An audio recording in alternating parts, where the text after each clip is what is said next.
Live from downtown Detroit, Local 4 News at noon starts now. For the first time, we're hearing from the people accusing a local youth hockey doctor of sexual assault. Good afternoon. Good to have you with us. The tense morning in court is what tops our news this noon. A hearing being held right now for Dr. Zvi Levrand. The doctor from Farmington Hills is charged with more than 30 counts of sexual abuse. Many of the alleged victims are connected to youth hockey organizations, including a witness on the stand during today's preliminary exam. The witness said Levrand was his team doctor in high school, but the alleged assault didn't happen until years later when he saw the doctor about a medical issue in his mid-20s. On the stand, the witness described Levrand inappropriately touching him while he was naked. When that started happening, I was kind of in shock. I couldn't really believe that he was touching it like that and touching those areas of my body like that. So but again, I wasn't going to do anything. I just laid there, and that was really it. I trusted that if this was going to help, then okay. Today's hearing is still going on. We expect to hear from other accusers and a medical expert. Our Jacqueline Francis is in the courtroom, and we'll have live reports coming up at 5 and at 6. Our other top story this afternoon, hundreds of thousands of Michiganders may have their criminal records cleared by the end of the day. The state is launching its new automatic expungement program today. Let's bring in Sean Lay, who is live with the details on who qualifies for this and how it works. Sean.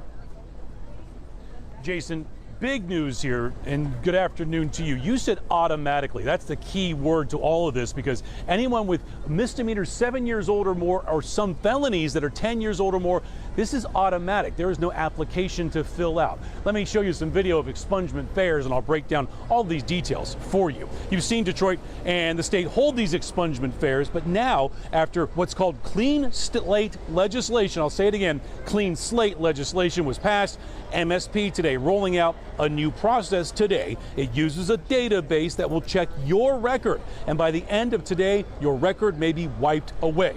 Misdemeanors older than 7 years could be expunged. Certain felonies that are 10 years old may also qualify. Here's Michigan Attorney General Dana Nessel with the latest.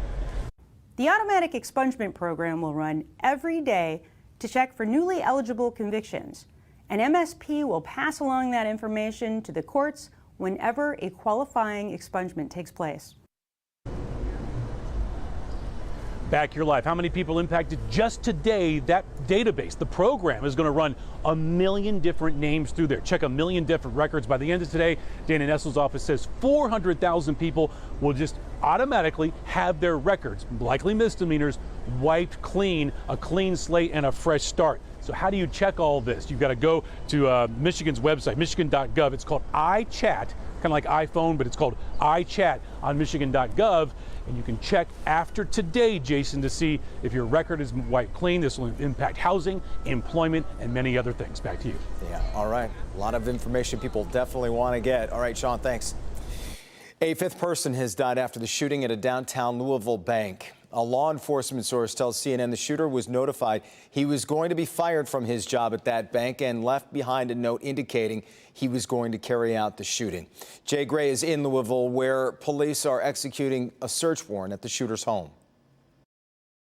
Well, it's been a full day now since the attack, and take a look at where it happened. You can see behind me the bank here in downtown Louisville, the windows, the glass doors boarded up, shattered, witnesses say, during what was an intense firefight between police arriving at the scene and the 25-year-old suspect inside. That suspect, an employee at the bank who came to work Monday morning with an AR-15 style rifle and opened fire, killing 4 during the attack, a 5th dying overnight at the hospital, succumbing to her wounds.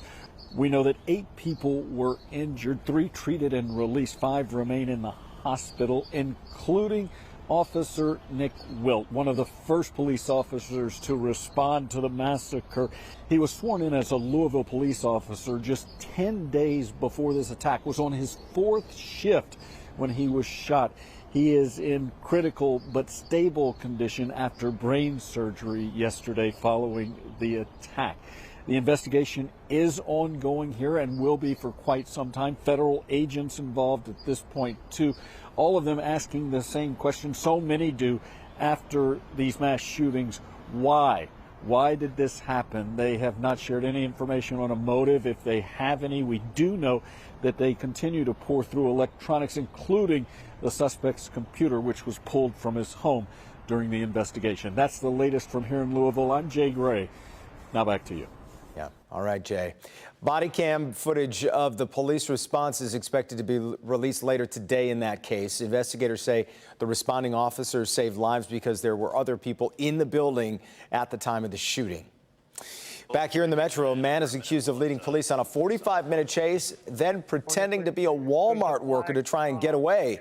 State police released this chopper video when they spotted the man driving recklessly on freeways and surface streets last week. Troopers tried to stop the driver, but he took off. The chopper followed him for about 45 minutes through Wayne County. Police say Jalen Enoch eventually ran into the Walmart on Ford Road near Mercury in Dearborn, hid in the stockroom, and tried to disguise himself as a Walmart worker. He was eventually arrested and is now facing fleeing and eluding charges. There was some serious horsepower on Detroit's west side this morning. Detroit police officers summoned their inner cowboys to wrangle a pony that had gotten away. Calls rang in early this morning of a horse roaming the streets. Luckily, officers were able to lead and tie the pony to the bumper of one of their cars while they waited for animal control to show up. The horse has now been relocated and is safe and all taken care of. Speaking of animals, probably a great day for a trip to the zoo if they're open, right? As we take a live look at Royal Oak, where it's a gorgeous 73 degrees right now. It's over where the Detroit Zoo. We see the water tower over there. Temperatures only going up, if you can believe it. Let's bring in forewarned meteorologist Ashley Barassi with all the good news. Yeah, if I was one of those animals, I would just be chilling outside in the sun. So yeah, great day to take the kiddos out to the zoo. And we're going to have a stretch of days. So if this afternoon doesn't work out for you, well, maybe one of the other days for this work week will. 72 degrees right now in downtown Detroit. We saw there was 73 out in Royal Oak. Our dew points are low, indicating a drier air mass. We have winds out of the west at 13 miles per hour. So it is a little breezier than yesterday, but we are in this upper level pattern called a Rex block, where high pressure is pretty much stationary over our region. And with this setup, the warmth continues to build throughout the Great Lakes. And what we get in return, well, high temperatures in the 70s, close to 80